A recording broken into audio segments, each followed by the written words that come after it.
everyone, it's Desiree and I am back with Spellbinders, and we are going to focus on the embossing folder called Sketched Floral, and I'm going to add in a few glimmer sentiments. I'm going to show you 3 different ways that you can use your embossing folders. Okay, now this here is the glimmer set, and I wanted to make sure that I showed that and all of the wonderful sentiments that they have available. So here I've got my glimmer system heating up along the side, and I'm just prepping all of my sentiments. So I've chosen my cardstock and the foils that I'm using. My favorite foils when it comes to the Spellbinders foil for their glimmer is either the Prism or the Aura. I think I have an unknown attachment, maybe a little obsessive, with iridescent. Not quite sure, but I think it's leaning towards that, which is probably going to be a little scary, you know, in a non-creepy way. Yeah, you never know. But I really do like the look of it. I love what it can do and how it does look on the cardstock. Now, don't get me wrong, love all the normal ones. So while they're heating up, I am now prepping my card panels. I'm going to make 2 A2 size and 1 Slimline.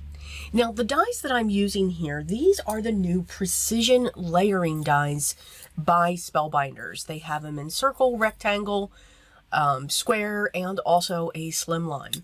And it's 2 separate sets. And when you combine them, you will have many dies at 1/8 of an inch difference in size. So awesome for mats. Okay, so let's work. Now, this area is really tight, but I wanted to show you it all. So I grabbed my Pink Flamingo Distress ink, and I'm lightly brushing around that embossing folder. I'm using my mister so I can get a fine mist. I'm closing that up. I'm putting my panel. So you can see I did all of my die cutting first before I'm embossing. I'm putting down my embossing folder and 1 plate, and I find that is perfect for these embossing folders.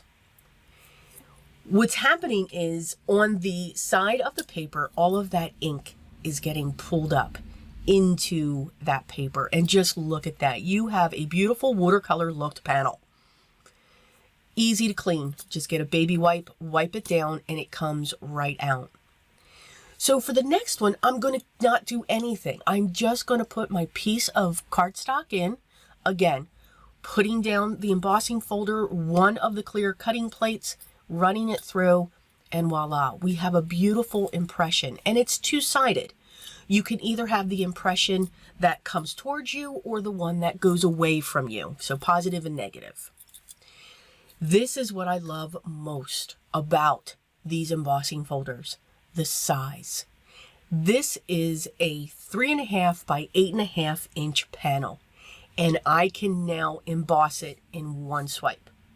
That's what I love about these. Now, some of you are probably asking, what's that brown piece of paper on her platform? I just keep a piece of cardstock on my platform to just provide a little bit of more pressure when it comes to my die cutting machine. It doesn't do anything else. That's all it does.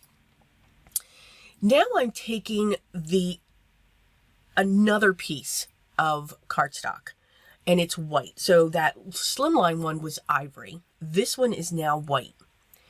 So I did the same thing. I added some ink, and I'm putting that through my machine. Now, what I was making sure on the folder was that the ink was going on the raised edge, because now I've created a press that took that ink and pressed it into the crevice of the die cut, or of the embossing on the panel that I just embossed. My goodness, that was tough to get out. So many ways that you can use your embossing folder to get beautiful backgrounds. So let's start putting our cards together. I'm taking the first sentiment, I'm just trimming it down. I want that to peek through, but I want this panel to be raised.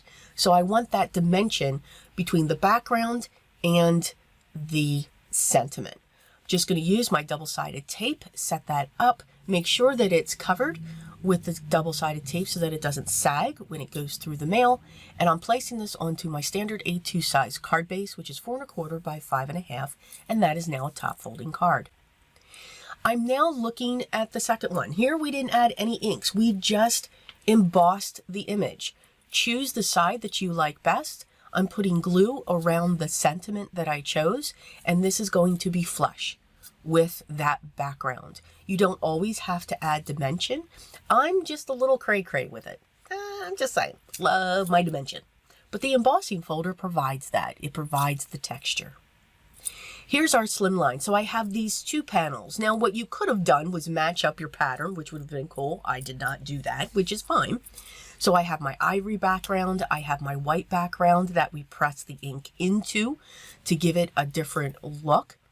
I'm going to apply this to my Slimline card base, which is 3.5 by 8.5, and it's going to be a side folding card.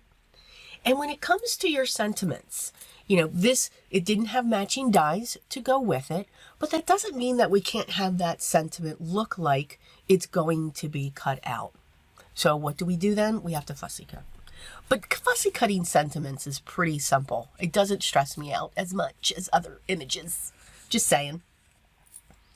Once I remove all my release paper, I'm going to place this onto my card base, and we're going to get our sentiment ready for that.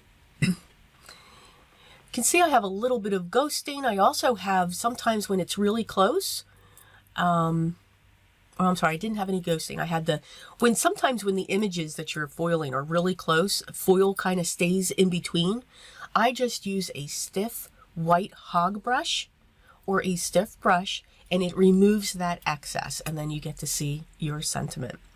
You can see I'm just going very lightly around the sentiment, nothing too perfect, nothing planned, just cutting along it, making sure that I've got a somewhat even border, which I'm good with.